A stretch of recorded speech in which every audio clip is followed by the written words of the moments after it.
Jennifer, I want to thank you so much. I think our careers have wound back and forth a few times, right? So it's terrific to be here at this fireside chat with you. And if you don't mind, I'd like to do just a short introduction so that our audience knows a little bit about who you are and how who you are then influences our conversation that we're going to have, which I'm looking forward to. So first of all, I'm going to start with your professional experience. You lead a multidisciplinary team of data scientists, developers, geospatial experts, and meteorologists who deliver intelligence geospatial solutions to the US government. I almost feel like that's similar to the role I had as director of analysis, although I didn't have the meteorologists. But it's terrific. And you not only support the US government, but also international and commercial companies and customers as well. Your experience spans work at both BAE as well as the US Air Force, where you enjoyed a 25-year career, retiring as a colonel, and you were specifically an intelligence officer in a variety of roles. Your education background includes a master's degree in African Studies from Howard University and a bachelor's degree in geography and history from the US Air Force Academy. Thank you so much for your service, particularly in light of the last discussion. So personally, you also shared with me that you identify yourself with these three very important roles. One is being a wife and mother to 2 teens. And that's probably your toughest job of all. For sure. Second is being what you referred to yourself as an innovation Sherpa. And I love that. And then finally, being an authentic leader. I truly look forward to sharing with our audience how your professional, your academic, and your personal identities all influence your perspectives on the commercial geoint industry. And I don't know if there's a couple things you want to, say before we get into some questions, or I'll right into the first question. Yeah, thanks so much, Sue, for that great introduction. I'm really excited to be here and to get to know you a little bit better as we converse here. And I appreciate Ken's comments about the importance of hiring vets. As a vet myself, my transition has been nonlinear and it's been fantastic. And I've enjoyed it every step of the way. I did want to just offer a few introductory comments about how we at Maxar are working to transform how we work with the US government and how we are working to help the US maintain a strategic information advantage in this time of great power competition. So obviously Maxar, if you've never heard of Maxar, you've probably seen Maxar in the news and CNN, the imagery that's there. We're a high resolution data provider with satellite imagery. We own and operate the most advanced constellation of commercial satellites. We're about to launch our next generation of satellites called Worldview Legion, and that's going to really rapidly increase our revisit rate, which will give us more consistent and improved analytics. And we deliver a lot of this data through what we call Global Enhanced Geoint Delivery, or GEGD, which serves up not only our data, but also other commercial data from other commercial electro-optical providers and synthetic aperture radar providers. So we're serving this to the warfighter and to around 300,000 US government customers and 800 partners and allied users. Which to me is fantastic because we're getting that data and that information to the users who need it now. We also work on artificial intelligence and machine learning, which we'll talk a little bit more about. Particularly, we're providers on Project Maven, which, as I'm sure you're aware, is helping to reduce the DoD sensor to engagement timelines. We've got some low latency, tests and exercises down to like 45 minutes from image collect to exploit engagement. So that's pretty incredible. Still working to get that faster and faster. And we use our 3D data capabilities, our 3D technology, to improve what Project Maven is doing by giving that geolocation accuracy so that it's really useful to verify and validate the point on the ground where that Maven detection is giving you. And what's, to my mind, incredible about Maxar, and I'm kind of a fangirl. I've only been with Maxar for a year. Yesterday was my Maxar-versary. What we do is we use commercial we develop things commercially and then we take those to the government. So we're getting that dual use capability that really, I think, is what makes America's military complex better than many other countries, where we are able to exploit that commercial capability. Yeah, thanks for that, Jennifer. And, truly, Maxar has been, one of several, but a very key partner, I know, to NGA. When I was the director of analysis there, and during the pandemic, GEGD was a very critical component of our workflow on the unclassified fabric that we were able to continue. So thank you for that. Let's start talking about artificial intelligence, machine learning, computer vision, and geospatial and the wealth of data. So that idea of geospatial and everything that comes with it, and AI, are definitely two fields that are just experiencing explosive growth, both parallel but also combined. As government and commercial entities look to harness the capabilities that are being developed and growing so quickly, where do you see these fields having the strongest impact when they're used together in tandem against the mission? This is such a great question. To my mind, computer vision is just such a game changer. Just a decade ago, when I was deployed to the Middle East, analysts would spend countless hours watching full motion video, reviewing imagery from the ever expanding number of sensors flying over Iraq and Afghanistan. And it's too much. Analysts couldn't possibly get through all the data. They couldn't possibly find those nuggets. And what computer vision does, it gives us the ability to apply machine learning through programs such as Project Maven to provide first level analysis to the vast volumes of data. So I think when Maven first stood up, there was this whole idea, well, they're going to replace the analyst. But I don't think anybody thinks we're going to replace the analyst. What this does is it finds the detect and then gives the analyst the opportunity to do second and third order analysis, that deep why question and the how question that is only going to come from an analyst's mind, and allows them to really focus. Of course, computer vision is not a panacea. We don't need to, it's not going to solve world hunger tomorrow or solve all of the analyst problems, but we need to continue to work to improve the algorithms so that analysts can build trust. And that's really kind of where we are today, is that building trust. And so we can't just say, trust us, it's a great algorithm, everything's great. We really need to sit side by side with the Intel analysts. We need to understand their workflow. We need to understand what's important to them and how they're ingesting this data, so that we can make sure that we build that trust. Computer vision is really the only way we as an Intel community will be able to keep pace with the data deluge, which is a great phrase that Admiral Whitworth uses, with all of the sensors and even the non-traditional data sources. Without computer vision, we're not going to be able to keep up. Yeah, and I love how you talk about the fact that these smart machines are helping to increase speed in the analytic workflow, and specifically decreasing that early stage of just finding out, what should I look at first?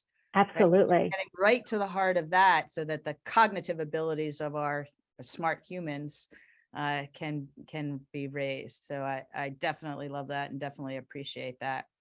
You started talking about, trust as, something that has to be built, and right now, perhaps a limitation on the use of AI in the workflow. Can you talk more about, are there other limitations that you see right now in these technologies that we're working on overcoming? So I think a big hurdle is interoperability and getting the detects where the analyst is working, right? So we have, unfortunately, a lot of stovepiped efforts in AI, machine learning, and computer vision. And analysts aren't able to very easily transition between the 2 or the 3 or the 4 to get that detect where they need it. And so getting us all the providers to speak with the same computer language, to use the same ontology and the same catalog, to build a catalog of algorithms, I think is where we have to be headed towards. And I'm really excited about the transition of Maven to NGA, because I believe that this is going to give an opportunity to bring that holistic approach to computer vision and learning. Yeah, I think it is an exciting time for NGA and for the community writ large, with Maven now really being integrated with the rest of the GeoInt AI ML CV architecture that's being built.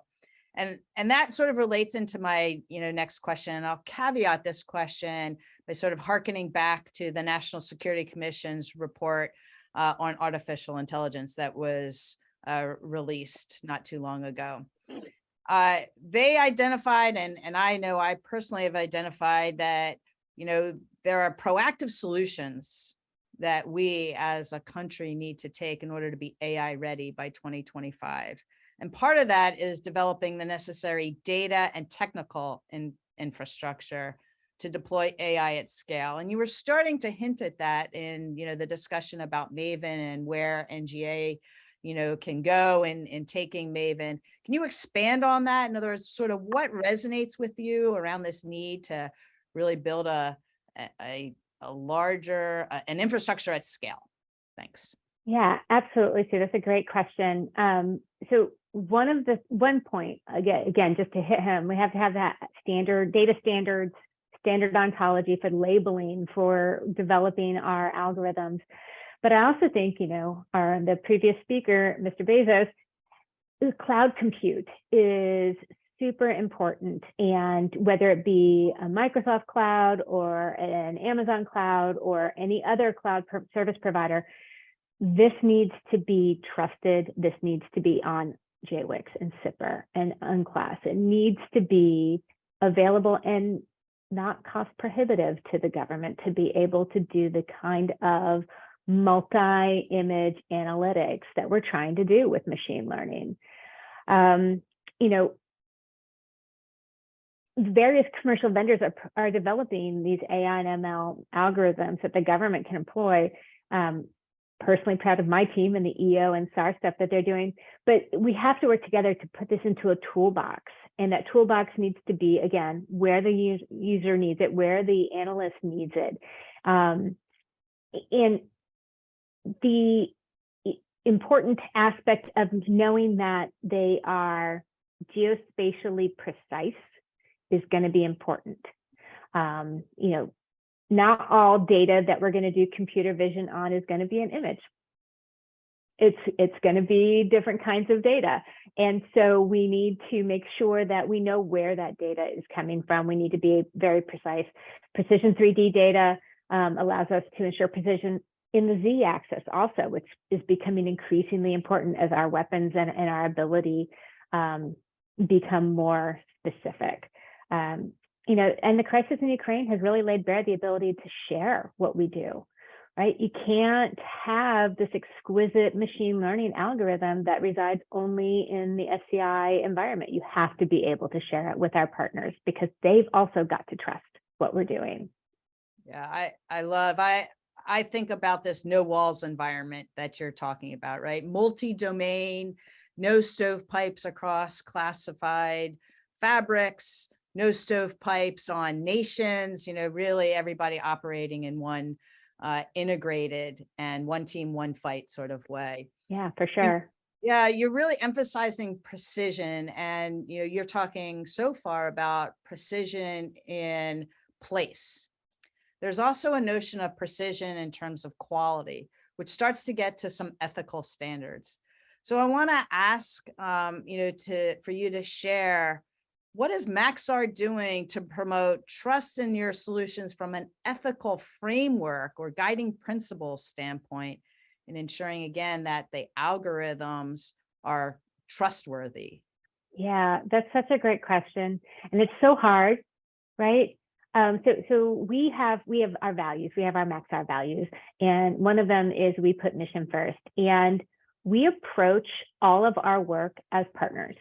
We are constantly trying to help understand what the problem is and how we can help solve it. not here's our solution and you better, take our square peg and put it in your round hole.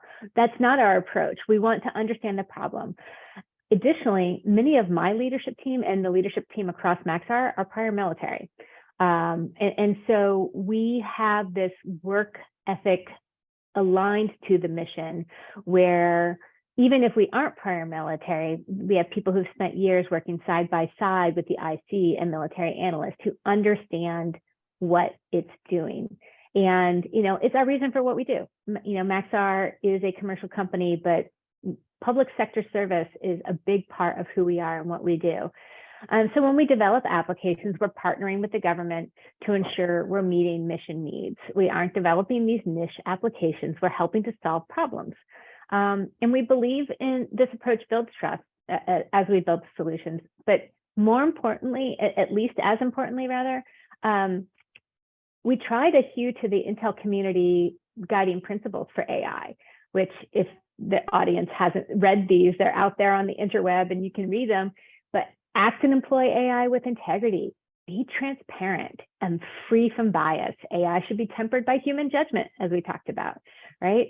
Secure, resilient, and represent the pinnacle of science and technology. We really have to think ethically about how we approach AI ML and not try to find just the most expeditious solution to the problem. Yeah, I love that focus on ethics and values, and that sort of grounds Maxar is what I'm hearing you say. I'm also curious about sort of reaching back to comments that I made earlier about the team that you lead. You have a multidisciplinary team. And, I've often talked with my team about the importance of different perspective, different skills, different experiences, and how that helps also draw bias out of the solutions that you're creating. Can you talk a little bit more about the importance of your multidisciplinary team to this ethical framework at Maxar? Sure, absolutely. So diversity specifically is very important to me personally. And so as we built our team, we've worked to include people from all backgrounds. We're not just trying to hire the MIT AI/ML expert. We want people from all different walks of life who are passionate about what we do: data analytics, machine learning, imagery analysis.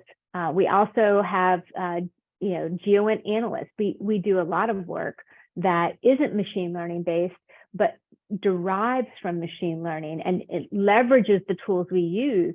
And so we bring different perspectives. My team is geographically diverse. We really love our St. Louis team. They have really been growing by leaps and bounds, and we are super engaged with the NGA West team and Harris-Stowe State University, trying to build that groundswell in St. Louis for the GeoInt community, which has been so awesome to see. We also have a team in Ypsilanti. The Ypsilanti team comes at it from a completely different perspective. So they are part of the team. Their heritage is the generation of SAR, the creation of synthetic aperture radar. And so they solve problems around SAR in a way nobody else. They know the details of why it was created that way. And that brings a great solution set. And so actually my team is downstairs in the skiff right now, and we're talking about how to solve a couple of problems that we're facing for the coming year.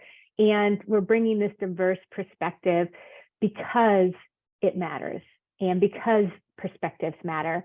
And today we started off the conversation with, this is a yes and environment. There's no buts.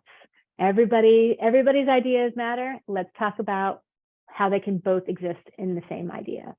Yeah, I love that approach to humility. I think it is the winning combination, certainly, to, supporting our national security and all of our clients. I too also just wanted to put a plug in for St. Louis, the geospatial ecosystem that's growing out there. So exciting. Really? Yeah, we're really happy to be part of that too. So I think I saw the cue that maybe our time is up, or maybe there's some questions from the audience. I just want to pause for a moment to check. Any word on that? Otherwise, all right, let's do one more question. And you hinted at this before when you offered your opening remarks, but I'll emphasize a little bit more. The war in Ukraine, right, has been dubbed, the Russia-Ukraine war has been dubbed, quote, the first commercial imagery conflict, making it clear that satellite imagery has become a critical component to our nation's security, and it's here to stay. So my question is, as it also helps to shape a public opinion in times of conflict, et cetera, what do you see as the long-lasting effects of this sort of, I'll say it's an evolution, some may say as a revolution, right, of commercial imagery in the public domain, providing these kinds of insights as it has? Yeah, so I agree. It's an evolution. It's been there. We've been doing this. Commercial imagery has been part of what we do for at least 20 years. And, what Maxar has done and our peers, our competimates, if you will, and Planet and Black Sky and ISI and, the other SAR providers, what we've been able to do has been incredible, because not only are we providing imagery to our partners on the ground, but we're providing to the State Department, and the State Department can say, well, that's not what you said you did, and that's not okay. And holding people to account with imagery, because people believe what they can see. And the high quality of commercial imagery today makes it impossible to say, well, not impossible, but it makes it really hard to say that that's a doctored image. And we can show with certitude the background for the image. We can show that this has not been doctored, that this isn't a deep fake, which, there's a lot of accusations coming out of Russia that might be what we're doing with some of our imagery. And so building that trust, again, building the trust and ensuring that our networks and our systems are secure and safe, cyber safe, has become really our gold standard right now. And one of the things I really applaud NGA for is bringing the community together. Back in February, we started a cadence of meetings where all of us came together and talked about, this is what we're doing, this is how we're doing it, what can we do better to support the NGA mission, to support the DoD. And it was not about who's making profits. It was not about who's got the best stuff. It was about, let's help this problem. And I think that that's the way we're going to be going in the future. I honestly believe that commercial imagery will continue to be a part of what the DoD and the IC uses for their mission. But I think that there will be State Department, USAID, all of these other governmental organizations will continue to increase their demand for commercial GEOINT as we move forward. Yeah, I hear you talking about the start of that no walls environment, everybody, one team, one fight, working together around using and leveraging the commercial imagery for our national security. So I'm very excited about the future, very positive on the future. And thank you so much, Jennifer, for joining me at this session. Thank you, Sue. This was really delightful. Yeah, very fun.